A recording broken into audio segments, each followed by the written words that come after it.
3 kilos de glariade pour ce soir. On va se faire on est plaisir. bien. Bienvenue au caveau des Trois Suisses. Ça, on va les couper pour les copains. C'est sexy. Hein. Hello, c'est Clip. Aujourd'hui, 15e vlog. On est à la boucherie à Johnny. On va chercher la fin du glariade pour le nouvel an. N'en dis pas plus, je vous emmène.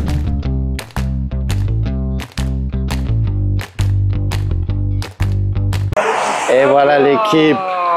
3 kilos de glariade pour ce soir. Ça va être nickel. Petite glariade, là on est bien. Vas-y, en live ici, là. Tu veux faire un petit live comme ça? Ouais, un petit live comme ça, Allez. Dévoiler un peu ce qu'il a préparé.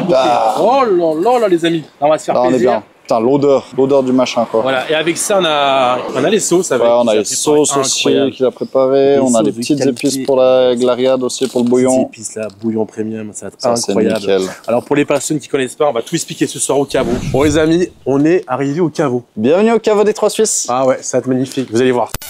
Hello cette équipe, bienvenue au caveau des Trois Suisses. Venez avec moi, je vais vous montrer comment ça se passe. Alors ici, on a le coin fumeur du coup. Vous l'entrez simplement pour mettre vos vêtements et tout. Ici, on a une salle à manger du coup qui peut accueillir 30 personnes. Ici, vous avez la piste de danse avec le bar en inox. Vous avez une tireuse. Et ici, vous avez tout ce qui est pour les verres. Vous avez un frigo ici sous le bar. Ici, on a la cuisine. Vous avez tout équipé. Four, lave-vaisselle professionnel. Ça lave en 30 secondes une fois qu'il est chaud. C'est nickel. Vous avez un autre grand frigo ici. Vous avez tout ce qu'il faut dans les armoires pour préparer votre manger. Il est à louer. Donc, du coup, vous avez toutes les informations en description. Allez voir ça. Puis, appelez-nous. Donc voilà, bah, c'est cool. Le boucher nous a donné des petits pâtés en croûte. Ça va être pas mal déguster. Le petit cadeau du boucher pour la première année, les gars. C'est super sympa, franchement. Regardez-moi ces beaux pâtés. Beaux petits pâtés. Oh là là, ils sont beaux, hein. Ça, on va les couper pour les copains. Pour l'apéro, ce sera un petit peu top. Et la bidoche qu'on a. Et après, ce sera une petite glariade. Regardez ça. Regardez ça, mais là... C'est sexy, hein. C'est vraiment joli. Donc la glariade, c'est la première fois, par contre, qu'on la prépare. Mais en fait, il nous a tout mâché le travail. Hein. Il nous a donné les épices pour le bouillon, il nous a donné les petites sauces, il nous l'a mariné, c'est nickel. D'après ce que j'ai lu sur internet, en fait, la glariade, faut la préparer genre 2 jours à l'avance à faire mariner. Et du coup, c'est pour ça que ça lui donne un peu son goût, sa texture un peu du coup cuite comme ça, parce qu'en fait, c'est le sel et toutes les épices en fait qui ont déjà pré-cuit si on veut bien la viande. Mais après, du coup, dans le bouillon, c'est 5 secondes, tu manges ça, c'est top. Pour les gens qui connaissent pas, franchement, vous allez vous régaler. Ça, faut quand même le laisser, hein. La glariade, spécialité des Valaisans. Voilà, Valaisans. Ah, on les critique beaucoup, c'est Valaisans. Mais après bon. les sources de Sierre. Eh, c'est juste de Sierre. Après les sources, après à vérifier.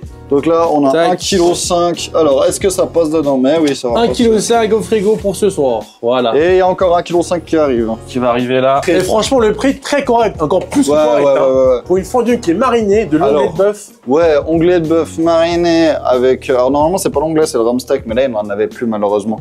Mais il nous a fait ça avec de l'onglet. Ça va être tout aussi magnifique. Et du coup, 3 kg de viande plus 6 sauces préparées maison, plus les épices, maison, les sauces maison. 3 sachets d'épices. 3 sachets d'épices. Devinez le prix en commentaire. J'ai reçu une petite bouteille pour mes 30 ans. Regardez-moi cette petite. Et comme j'ai pas fêté mes 30 ans, parce que je suis un gros flemmard d'organiser des trucs à part pour le Nouvel An pour les copains, j'ai décidé d'ouvrir une petite bouteille d'amarante de la région, du coup de mon année 1994. Regardez-moi cette plaît. Combien de litres ça? C'est un Magnum ou bien? Alors ça, vous me direz en commentaire parce que j'ai un doute. Mais pour moi, c'est un Jéroboam. Parce que c'est du 6 litres. Mais j'ai un doute si c'est un Jéroboam ou bien les autres, je sais plus. Il y a tellement de noms pour les grands. Mais par contre, là, c'était de la vraie cire qui était mise dessus. Et je sens qu'elle va être galère à ouvrir. Hein, parce que... Ça, c'est fabuleux, regarde. Hein? Le goulot, il est trop petit. Regardez le tire-bouchon qu'il a trouvé. Je sais pas, mais le truc, c'est que celui-là, va falloir tirer tout droit. Ouais. Ah, ça peut se faire. Allez, vas-y, une bouteille ancienne, on va l'ouvrir avec un vieux truc. La suite dans une demi-heure. 1 hour later. En tout cas, la couleur est jolie. Ça sent bon, hein. Ça sent super bon. Ils sont super bons. Et première petite chose qu'on peut déjà dire, c'est qu'il est vraiment noir. Tu sais, parce que des fois, les vieux vins, ils ont tendance à... comment on dit? Pas à maturer, mais à tourner, puis tu sais, à venir avec une couleur un peu ocre, comme ça. Du coup, ils perdent la couleur. Bon, les amis, on vient de finir de renverser. Bon, il reste encore un petit peu. Ouais, il reste encore, à mon avis, 2 litres. On s'est dit avec Gabi que ça pourrait être vachement sympa, c'est d'essayer le vin maintenant qu'on vient de l'ouvrir à H0 et de le rester ce soir quand il se sera bien aéré et décanté. Donc on va voir s'il va tenir jusqu'à ce soir, on va voir si c'était juste de le décanter maintenant. Donnez-nous votre avis là-dessus. Bon, allez, santé, hein. Salute. Saluté, hein. Voilà. Actuellement, tu sens qu'il est enfermé, tu sais, il Ouais, cache encore un peu ses arômes. Une pointe d'acidité qui, à mon avis, justement, va disparaître dès qu'il se sera ouvert. Pour moi, il est déjà très bon. Ouais. En tout cas, il est pas bouchonné, donc c'est déjà une bonne nouvelle. Bon, les amis, on se retrouve après pour la deuxième session de dégustation à ce soir. Dis-moi, Johnny, qu'est-ce que t'as préparé? Les potito patates. Les petites patates. Ah, du coup, t'as fait deux variantes. Les frites Ok. et les patates coupées en cisailles. Le bouillon qui a déjà été, 21h, ouais. qui a déjà été Déjà préparé, il n'y a plus qu'à chauffer. Qu'à Il y a chauffer. les bols qui sont ici. les bols qui sont là, ça va être pas mal, franchement. Donc là, si jamais on est en train de faire l'apéro, on va demander aux personnes qui ont préparé de présenter, hein. Bah, de Présenter les différents plats. Bonne idée. Mais écoute, est-ce que tu peux nous présenter un peu ce que tu as préparé avec ta femme? On a Vas-y. préparé, donc en termes de charcuterie, ça commence à se terminer, hein, mais c'est une spécialité d'Italie, ça s'appelle la pancetta. C'est un jambon de viande de porc. Ouais.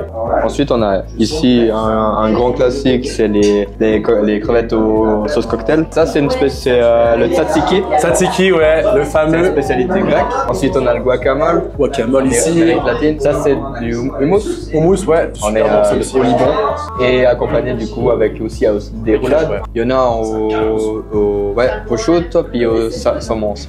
Alors, dites-moi ce que vous avez préparé, mes amis. Alors, c'est une petite salade Salade. à base de fruits frais. Donc, mangue, avocat, Ah, ça, c'est cool, ça. grenade, Euh, avec un peu de concombre pour le croquant, un peu de grenade, Ouais. et puis un peu de graines de sésame pour C'est magnifique. pour le visuel. On va mettre ça, les amis. Là.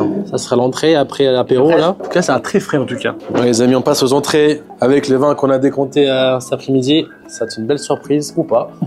Mais bon, au moins, on aura essayé. Bon, les amis, on est en retour en cuisine.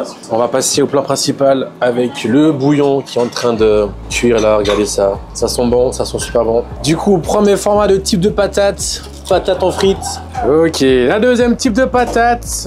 On est sur des patates coupées en... Un quadrillage, voilà, exactement, ouais. Regardez ça, elles sont jolies, hein. Je vous propose une petite fondue glariade, donc de la viande marinée dans diverses épices que je ne connais pas.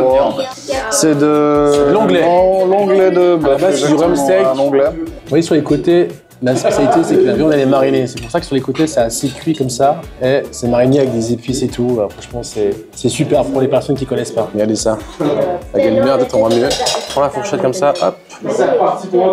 Hop. Bon, c'est un peu difficile avec la caméra. Attendez, hop.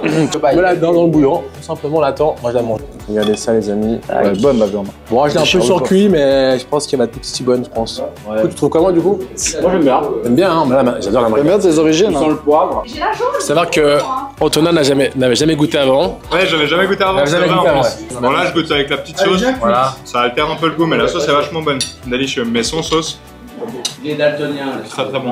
Ah, c'est parfait. L'arôme des épices, c'est un délice.